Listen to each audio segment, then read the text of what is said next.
En el momento en que grabo este programa, el Santo Padre está ya en Japón, pero todavía no se sabe nada del mensaje que va a dirigir a los pocos católicos japoneses, un pequeño porcentaje, y al resto de los habitantes de ese país. Sí se sabe lo que ha dicho en Tailandia, que ha sido la primera etapa de esta visita del Papa a Asia.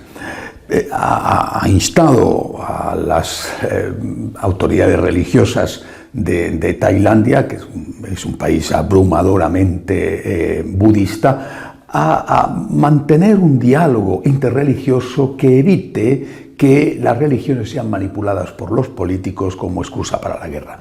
Las religiones tienen que ser un instrumento a favor de la paz y no, repito, una excusa que utilizan algunos para sus propios fines políticos y encender los ánimos, inflamar los ánimos de las multitudes. A la vez ha pedido a los católicos que desechen todo proselitismo y les ha instado, en cambio, a que anuncien el gozo, la alegría del Evangelio.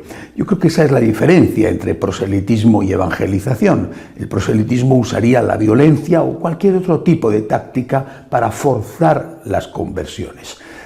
Yo no sé si esto se usó alguna vez en la Iglesia. Si ha sido así, desde luego hace mucho tiempo, porque yo no tengo uso de razón.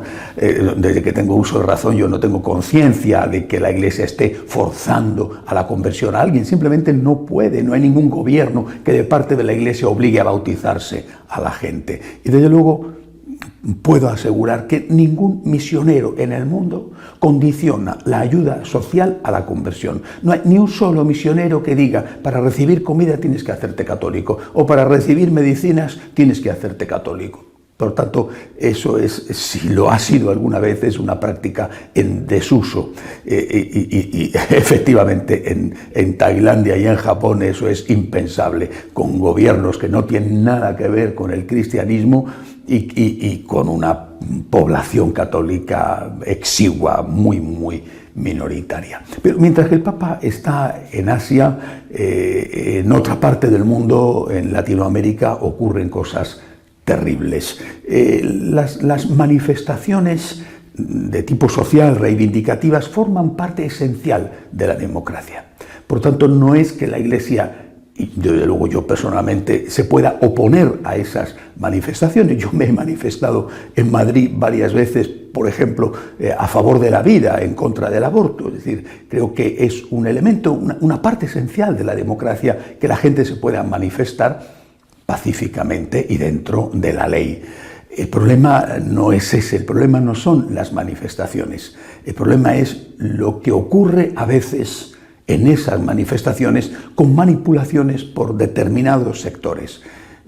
Creo que va a quedar durante mucho tiempo en la memoria colectiva del mundo y desde luego de los latinoamericanos las escenas de los saqueos de las iglesias en Santiago de Chile y en otras ciudades de ese país. Son escenas tremendas. A mí personalmente me recordaban las fotografías en blanco y negro de las escenas de la Guerra Civil Española, pero ahora esas fotografías en color.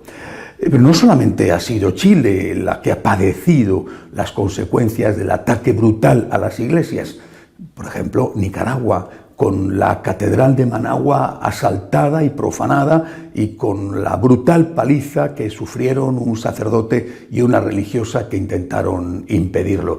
Y lo mismo otras iglesias en el resto del país, en Masaya, por ejemplo, donde se habían refugiado las madres de unos jóvenes detenidos ilegalmente y donde la policía cercó la iglesia y forzó a que salieran, y especialmente siendo víctima un sacerdote que estaba enfermo y era el párroco el que las había acogido. Yo creo que lo de Santiago y lo de Chile, Santiago de Chile y el resto del país, y lo de Nicaragua es un ejemplo de lo que puede ocurrirle a la Iglesia en el continente si triunfa la extrema izquierda, si triunfan los radicales.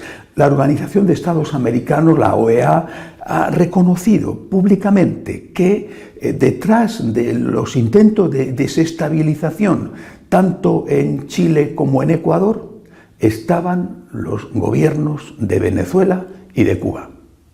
Es decir, son los comunistas los que están detrás. No digo que están detrás de las manifestaciones, sino de la perversión de esas manifestaciones, de la violencia en que degeneran esas manifestaciones que en sí son legítimas. En Bolivia han sido detenidos algunos diplomáticos cubanos acusados de estar pagando a los que están generando la violencia en las calles después de la marcha del país de Evo Morales. También Colombia ha conocido esta semana estos fenómenos, aunque ahí, que yo sepa, por lo menos no ha sido atacada ninguna iglesia y el conjunto del país ha vivido manifestaciones pacíficas. En Bogotá y Cali, sobre todo en estas dos ciudades, la violencia ha sido realmente durísima. Creo que hay que dejar claras algunas cosas. En primer lugar, repito, la gente tiene derecho a manifestarse pacíficamente y dentro de la ley. Esto no puede verse como algo negativo, es una parte esencial de la democracia.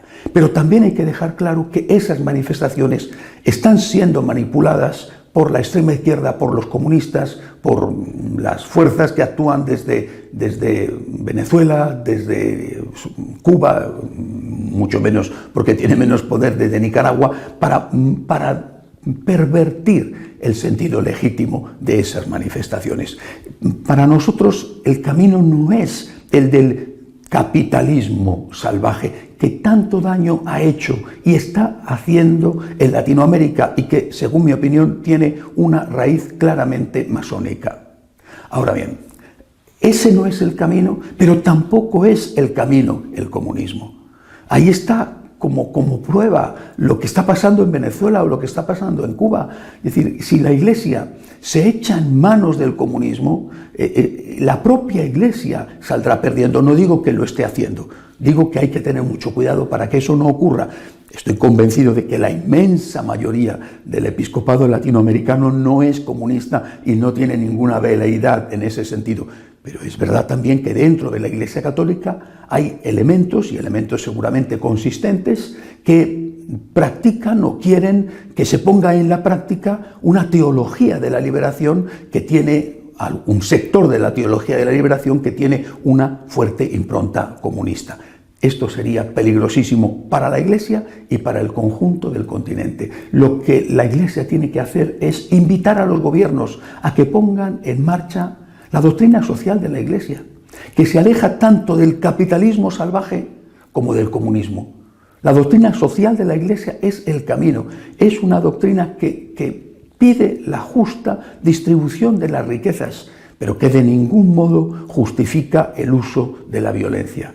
Si esto no se hace y la poca fuerza que le va quedando a la Iglesia en Latinoamérica no se emplea en promover esta doctrina social de la Iglesia, no solamente es la propia Iglesia la que va a pagar las consecuencias, sino que esta ola de vuelta a la izquierda y a la izquierda radical va a llevarse consigo, puede llevarse consigo, gobiernos democráticamente elegidos y puede acabar con la democracia en todo el continente. Siempre pido oraciones al terminar este comentario a la actualidad de la Iglesia. Creo que en este momento, además de rezar como siempre por el Papa, quisiera que rezáramos por Latinoamérica, un continente mayoritariamente católico que está siendo víctima de radicales de uno y del otro extremo. Hasta la semana que viene, si Dios quiere.